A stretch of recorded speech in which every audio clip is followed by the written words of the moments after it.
Welcome back, family and friends. Finally getting around to opening the June Cryptocurium Partial of Terror. And this is the, I believe, the Splatterhouse edition, which is a fantastic horror themed retro. It started out on the Genesis, I believe. No, I think it was a TurboGrafx 16. But it was it's kind of like a hack and slash, brawling horror game. I'll tell you more about it as we look at the pieces. But I always enjoyed that game, and it needs another game in the franchise. I think the last one to come out was the one on the 360, and that one was pretty interesting take on it. But it's a 2D side scroller, so let's get into it. We got some red paper here. See if I can get the flyer without peeking. A nice purple flyer here. Alright. Check it out. Can't see the watermark in the back there. It's like a ghost or something. I'm sure it's from the game. It's a tough game too. I think I've only beaten the original. I never beat the sequels. I got maybe 2 or 3 sequels, I can't remember.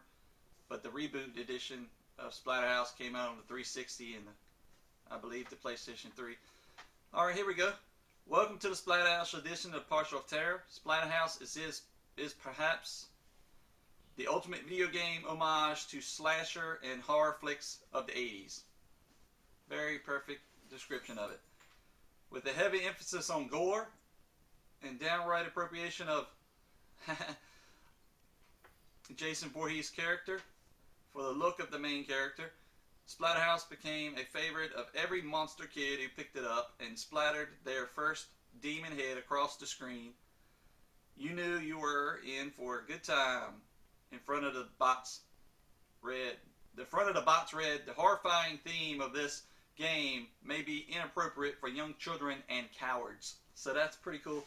And also the main protagonist of the game was very much a Jason Voorhees look to him. He had this mask he put on, which looked it was a cursed hockey mask, and then he gained these brute force powers. So I got something here. I got an eyeball. Is it eyeball? Yeah, it is some eyeball bubble gum. Nothing this special, but it's eyeball bubble gum. And I got a figure here of the main antagonist. I was wondering if he's going to do a figure set, and I think he did. But he's got his trademark 2x4. This will look nice up there on the shelf with the retro Friday the 13th stuff. But here you go. I can't remember his name right now. I'll read it on the flyer if they have his name. Is it Billy? I can't remember. But great detail, like the blood splatter on it. Get in there close a little bit for you. It's a very light color piece, but it's got a lot of detail. I'll try to get you some better pictures at the end of the video, like I always do. But let's reach in there. I know it's some other counterpart to this. I got another eyeball bubble gum. Oh yeah, look at this guy. It's a whopper of a figure here. Ah, that's awesome. Jason McKittrick's sculpting is beyond measure.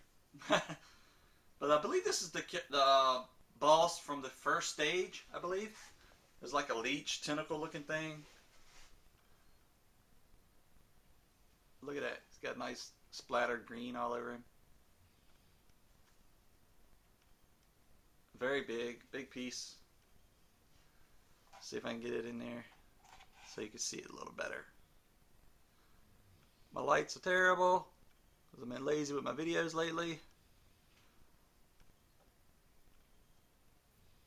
That is awesome. Let me read the flyer. See what else we have in the box real quick. Got a piece of artwork and a Cryptocurium business card, of course. Go there, get you a Partial Terror, all handmade horror items every month. very unique, very different than anything else on the internet. And this is a piece of artwork, and this is pretty badass. I like it. It's got one of them chainsaw, dual hand chainsaw wielding bad guys on it.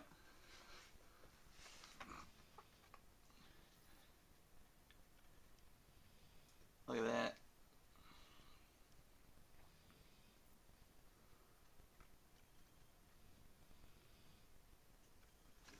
I actually got Splatterhouse on my Switch, Nintendo Switch, not too long ago. They had a video game collection for sale, and I saw it in a store.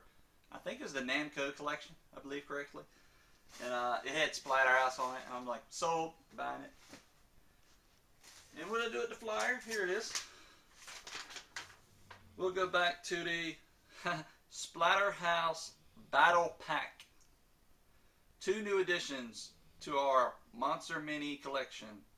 Battle it out in the bowels of the West Mansion with Rick Taylor. That's his name, Rick Taylor. And the Balyak. Protagonist Rick, depicted with rippling biceps and gripping his signature 2x4 while the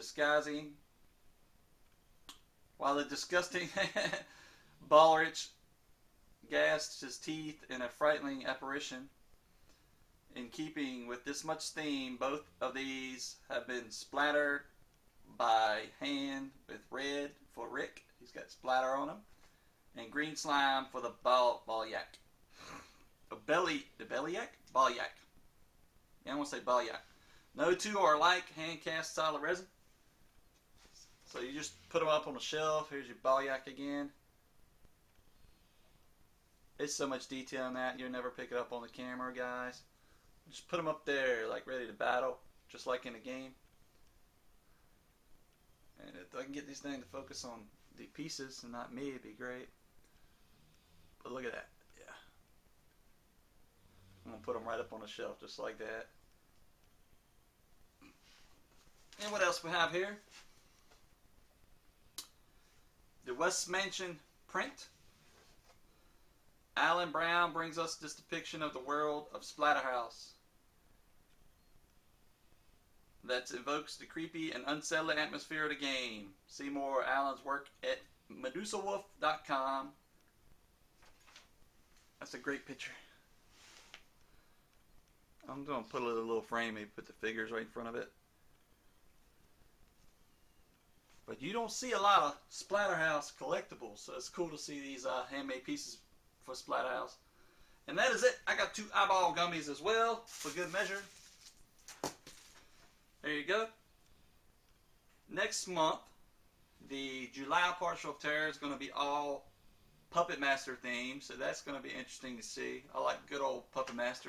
There's little puppets running around. So what did y'all think of these items from Partial of Terror? Did you get these items as well? Because I think it's pretty damn awesome to have some Splatterhouse collectibles. I mean, there are some Splatterhouse collectibles on the internet to find, but you won't find any like this. And I had a really cool looking mask statue of the cursed hockey mask for the 360 remake game that I have. I still have it on my 360. And it was cool. It's really dynamic looking, and I don't know where it is. It's packed away, but it's just a little statue that's put on a shelf, and it's got the mask on it. Maybe I'm going to put that on, find that, and put it on my shelf, put these figures with it. And that Splatterhouse reboot game for the 360 is very difficult. But the best thing about it is, if you beat the game, you can unlock Splatterhouse on it. And I believe you have Splatterhouse and Splatterhouse 2 both on there. But I'm not sure. It's been so long. But anyway, it's great to get to see some items from some great retro video games that I loved as a kid. So like, comment, subscribe, and thanks for visiting the channel, everybody. And stick around. I got a couple more videos coming your way.